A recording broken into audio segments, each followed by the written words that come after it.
All right, this is gonna be the first time I'm actually working with some walnut, so I wanted to practice on this project before I move over to this walnut slab that I have. For this, I just want to make a little side table for my studio. It's gonna be just a real small table. This board right here is 8.5 inches wide. I want to rip this down to where it's only 6 inches wide, and then I'll edge glue two of those boards together to make a tabletop, and then some sort of steel frame to go for the legs, and then probably a small shelf lower to the ground. Probably not the boards won't be 6 inches wide on that. It'll probably be quite a bit smaller, and it'll probably be, I think I'm shooting for 3 of those boards edge glued together for that lower shelf.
Alright, here's what the steel looks like when I first get it.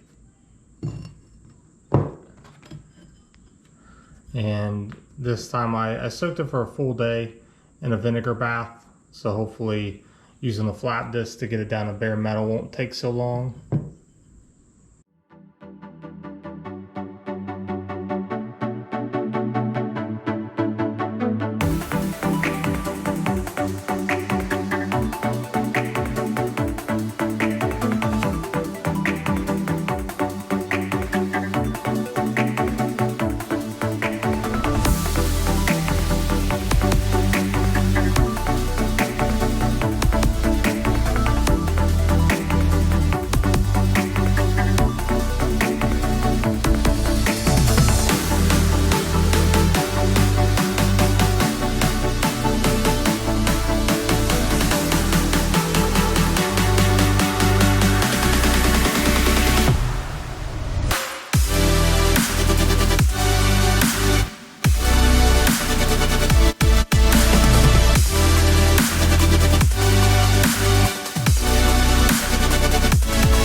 I'm at a spot where I'm going to change the design and call these done. I was originally going to put a bottom piece on these, weld this on there, but as far as welding it, I'm not really happy with how these welds look, but most of them are going to be hidden anyways. Like these are going to be on the underneath side, and then this one's going to be covered up by that shelf, so you won't see those. But if I was going to weld this bottom seam on here with this, you'd see that, and I wouldn't be happy with how that would look. And to get that clean, I should have left this off and had the bottom piece on so I could get that one looking clean and not really worry about how this one turned out, like if I couldn't get that looking as good. So I think I'm just gonna leave these off. It doesn't look terrible to me, and there's always a chance that I can go back and add these on if I really don't like the finished design. But for now, they're gonna stay off, and I think that's fine. One thing I did notice was like just welding these two pieces on and leaving this off. It did suck in these feet quite a bit, so I had to hammer those out. And if I was making this for someone else, I would definitely spend a lot more time on these welds, filling them in and getting them to look a lot nicer. But for me, because they're going to be hidden and it serves its purpose, it's plenty strong enough for a side table, I'm not worried about it. So I'll just leave them looking like that. And because I don't really know, I'm not really good at figuring out like what looks the most aesthetically pleasing and what's going to complement the walnut the best. So I'm just going to opt for using the clean metal primer with this matte black. I think that'll look good, but there's probably better combinations out there to complement the walnut better, but this is what I'm going to use.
All right, here's the table all done. My biggest issue with this table is the welds, but because you can't see them how the table sits, it's kind of just something in the back of my mind. Another minor issue is these voids. I'm just gonna leave these. It doesn't bother me too much. I do want to get practice on filling voids, so it'll look better for like if I'm making something for someone else. But for this, I'm just gonna leave it. Again, on the top, there's one void on the top, and then another issue on the top is I didn't do a good job at really picking these pieces that are going to go side by side, and one had a lighter edge to it, so you can really see that glue seam. But to me, it's not a big deal. But I think all in all, I think this is actually my favorite project now.